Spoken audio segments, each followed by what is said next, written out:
Hello dear students, today I'm going to continue chapter 9 of OCM, Organization of Commerce and Management, session number 8 of Financial Market.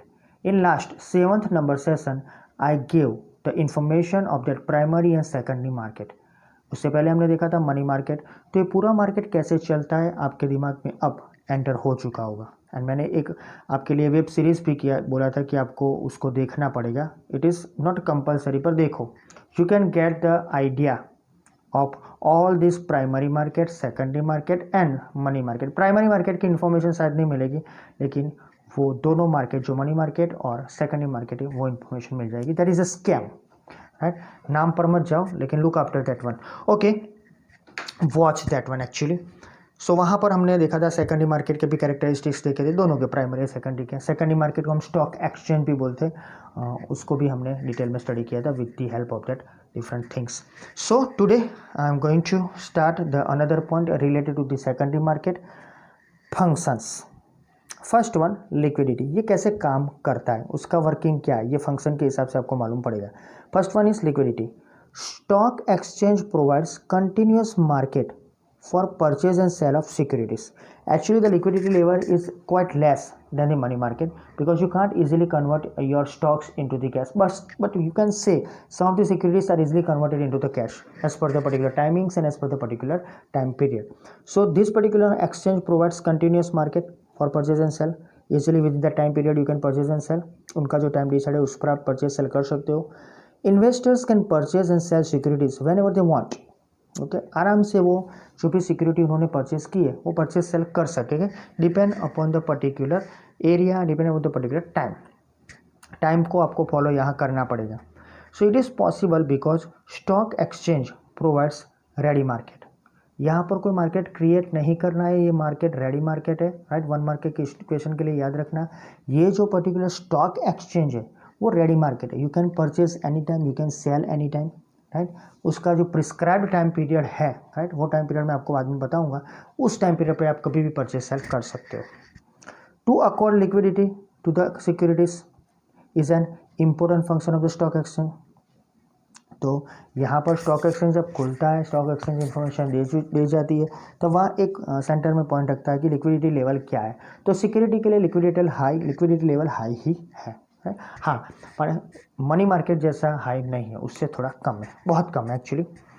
So the first one that is liquidity. Next one, valuation of the securities.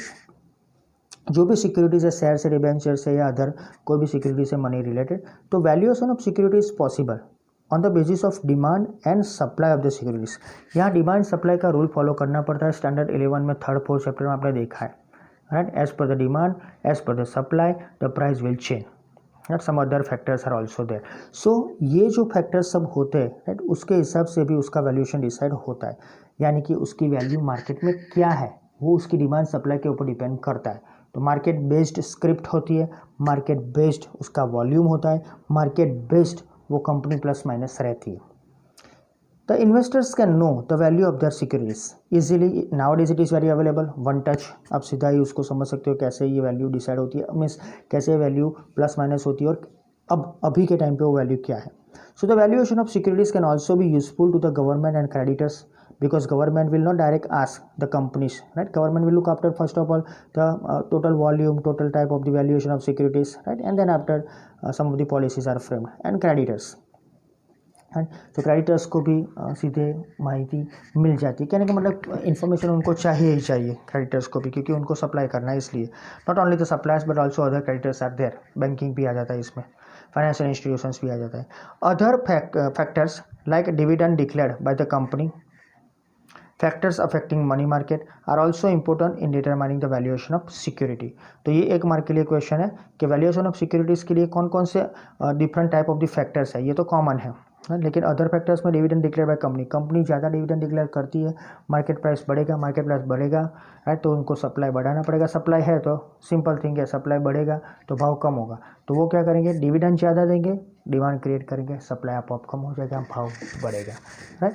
Simple thing है। और वैसे वर्षा अगर dividend expectation से कम है, तो भी problem होगा। For example pharma companies, अभी तो उसका भाव बहुत ऊपर चढ़ रहा है, वैक्सीन आ रही है कोविड-19 की, उसकी वजह से। लेकिन जब वैक्सीन का जो भी डोज है वगैरह वगैरह वो क्लियर हो जाएगा, उसके बाद उसका प्राइस बढ़ेगा ही बढ़ेगा। अभी तो सिर्फ मार्केट में एक टाइप का एटमोसफियर है कि वैक्सीन इज़ अवेलेबल, डोज चालू है, हर रोज़ 2 दिए जाते हैं, महीने में 2 बार होगा, हर रोज़ 2 नहीं, सॉरी, महीने में 2 दिए जाएगी कोई एक पर्टिकुलर पर्सन के। सब अपनी अपनी तरह से वो कर रहे हैं, लेकिन इसका सीधा इफेक्ट मार्केट पर पड़ रहा है। आप देखना ये तो मार्केट पर पड़ता है, इसका मतलब क्या है, उस कंपनी का जो भी प्राइस है अभी बढ़ेगा, राइट, और उसका बेनिफिट हमको यानी कि इन्वेस्टर्स को होता ही है। लेकिन जब कुछ नेगेटिव न्यूज़ आएंगे तो फिर से उसका सप्लाई बढ़ जाएगा, डिमांड कम हो जाएगा, भाव कम हो जाएगा। लेकिन उसके डिविडेंड का भी इफेक्ट होता है, और दूसरा इफेक्ट है उसका मनी मार्केट के प्राइस का, है। तो फैक्टर्स जो मनी मार्केट के हैं हमने देखे थे, वो भी इसके ऊपर इफेक्ट करता है। बैंकिंग पॉलिसी भी आएगी, राइट, गवर्नमेंट की अलग अलग पॉलिसी की भी इफेक्ट होगी। Third one, conversion of savings and capital. The individuals of the society who have savings and wants to invest in securities can easily purchase securities. I want to just invest in this type of the securities because it is safe. ऐसा मैं सोचता हूँ। Bank के ऊपर जो trust होता है उससे ज़्यादा ट्रस्ट मोस्टली स्टॉक एक्सचेंज के ऊपर लोग रखना चाहते हैं, लेकिन नहीं मिलता है। So that's why they move, those who are old age, those who are maybe against the government, those who are maybe not from the one particular group, they are investing not in banking only, or sometimes they are not investing. So ये जो problem है, investment नहीं होता है, उसकी वजह से शायद मार्केट का जो भी हलचल है ख़त्म होने को आता है, यानी प्लस माइनस रहता है। लेकिन जिसका भी सेविंग्स है, उनको इंडिविजुअल सोसाइटी में जो लोग सेव करते हैं, they have most of the savings in banking, तो they want to move to here in the investment of the securities, so easily they can purchase, so that savings are converted into capital. तो after completion of the so many time period the savings converted into investment and that investment converted into the capital, क्योंकि वो आखिर में real owners बन जाएंगे ना, equity share holder होंगे, तो that is the thing. Fourth one, intermediary in the creation of capital. Stock exchange itself does not create capital. Stock exchange हालांकि that is one type of the organisation, जो भी secondary market में stock exchange चलते हैं, वो brokerage house, सब एक secondary market के ऑर्गेनाइजेशन ही है, और रूल्स एंड रेगुलेशन उसके पीछे वही लगेंगे, लेकिन वो डायरेक्टली यहाँ कैपिटल क्रिएट नहीं करता है, but provides the platform for the purchase and sale of securities. तो ये जो स्टॉक एक्सचेंज है वो अपने आप कुछ नहीं करता है, वो एक ऑर्गेनाइजेशन भले ही है, बट इट विल, और that particular stock exchange will not create और डज नॉट क्रिएट कैपिटल। वो कंपनी नहीं है, वो कैपिटल क्रिएट नहीं करी, लेकिन वो उसके लिए एक प्लेटफॉर्म आपको खड़ा करके देगी to purchase and sale of securities. तो 1 मार्क के लिए अनदर क्वेश्चन। और one more thing is that it place the role of intermediary, वो बीच वाला रास्ता बताएगी आपको, और वो बीच में है, यानी कस्टमर्स, यहाँ कस्टमर्स वर्ड बहुत थोड़ा इम्प्रॉपर लगेगा, राइट, लेकिन मोस्टली जो सेबी है उसके हिसाब से स्टॉक एक्सचेंजेस जो है, राइट, स्टॉक ब्रोकर्स है, उनके बीच में, जैसे कि क्लाइंट्स बोलते हैं हम इसको, राइट, तो जो भी क्लाइंट्स हैं इस पर्टिकुलर के, उसके बीच में इंटरमीडिएरी है। नेक्स्ट वन है safety in transactions. All the transactions are safe और नॉट। बैंक में आपके पास पासबुक है, उसमें एंट्री आएगी, अगर चलो पासबुक अब तो बंद हो चुका है, स्टेटमेंट आप निकाल सकते हो, अगर वो नहीं निकालना है, ऐप है, राइट, ऐप में आप एंटर हो जाओ, पासवर्ड आईडी आपके पास है, राइट, ऐप खुला रखो, क्या भी है सब कुछ उसके अंदर इन्फॉर्मेशन है। On the spot when you are withdrawing the money message आ जाता है, राइट, तो चेक दिया होता है, चेक नंबर के साथ इन्फॉर्मेशन आ जाती है, राइट, पार्टी विड्रॉ कर दिया, तो ये सब इन्फॉर्मेशन है। तो लाइक दैट यहाँ भी आप इन्वेस्ट करने जा रहे हो, तो यहाँ सेफ्टी कौन सी है? The transactions are carried out as per the rules in stock exchange. Rules decide है पहले से, और it is as per the SEBI, it is as per the contracts act जो हमने देखा था, उसके हिसाब से ये चलता है। So the brokers working in stock exchange perform their role under the regulation of SEBI. Different type of the brokers are there, thousands of brokers are there in our country, right, कई बड़े हैं, कई छोटे हैं, कई वेरी स्मॉल है, कई ऐसे भी है, राइट, मार्जिनल, बहुत छोटे हैं, राइट, वो सब इसमें काम करते हैं। तो they perform, all the brokers perform under this SEBI, तो सब ब्रोकर्स भी उसके अंडर होते हैं। So the transactions are carried out safely, जो भी ट्रांजेक्शन होता है सेफली होता ही है, लेकिन stock exchange provides safety to investors as the transactions are carried out in stock exchange as per the rules and regulation of stock exchange. तो यहाँ स्टॉक एक्सचेंज क्या करता है, कई अलग अलग टाइप की इन्फॉर्मेशन आपके पास आती होगी, आपने पेपर में न्यूज़पेपर में पढ़ा होगा मार्केट के हिसाब से, तो ये सब इन्फॉर्मेशन होती है।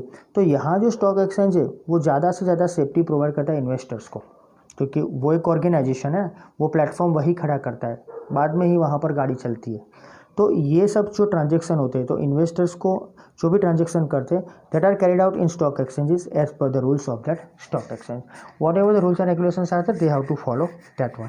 सो सेफ्टी पर्पस बहुत सेफ है, राइट। तो यू कैन ऑल्सो इन्वेस्ट, अगर आप कुछ बचाते हो महीने पे पॉकेट मनी से, राइट, तो कुछ ना कुछ इन्वेस्ट करो अभी से, तो you will get the benefit after maybe 25 और 30 years. Don't use that money for a longer time period, उसको वहाँ इन्वेस्ट रखो, you will get the benefit. Dividend वाली कंपनी लो, you will get the benefit.